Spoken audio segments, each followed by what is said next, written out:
A good piece of art doesn't lose value in the face of its flaws, rather finds meaning in the beauty of them. Now, I heard of a bloke who took an arrow to the knee. That's something I've been thinking about a lot lately. As a game reviewer, my job is to find flaws and problems in games, and sometimes this job can be heart-wrenching. Sometimes, in the heat of writing a passionate piece, I realize, hey, this is a great game that I'm forced to criticize. It's stupid, but you have no other choice. It's like being a judge in a talent show. You know the contender is good. You know you could never do something like that in a million years. But you'll be seen as weak or shallow if you give a thumbs up to every single one of them. That's how Simon Cowell was born, ladies and gentlemen. Anyway, all of that made me think, what if not all flaws and mistakes are bad? I mean, the discovery of penicillin happened by mistake. So I decided to make a video about 4 video game flaws that make the game 10 times better. I'm Old Soul and I appreciate it if you hit the like button and subscribe. Thanks. The first flaw is something that haunts me in my nightmares. It's easier if I just show you what it is.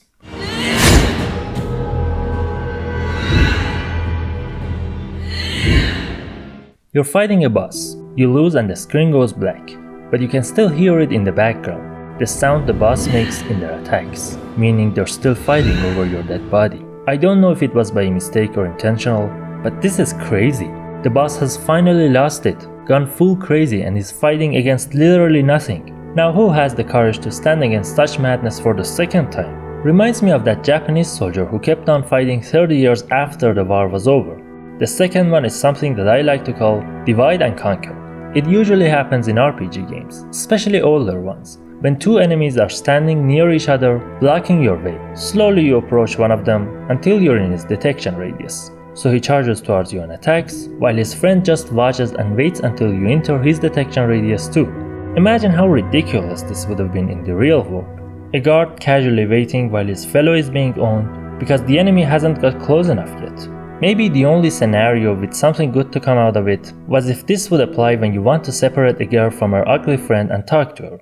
Our lives would be so much easier. But seriously though, if not for this flaw, Dark Souls would have been a lot worse of a nightmare than it is now. And it adds a bit of humor to the situation as well.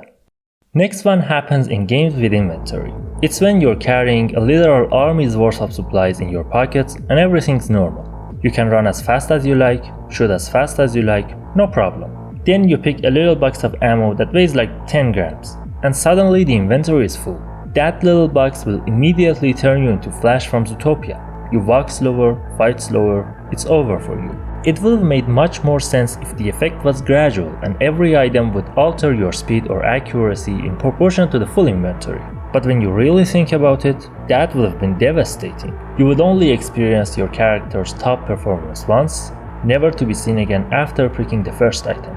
Speedruns would look a lot like a Diddy party, a bunch of butt-naked men running around. Kinda like how it is now.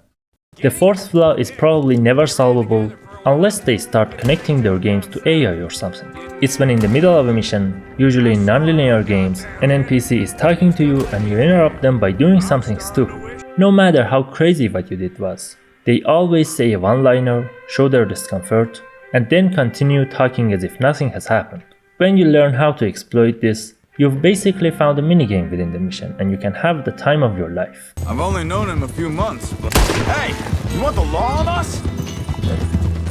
I've only known him a few months, but... Which we are. Stop that! They're looking for us! Which we are.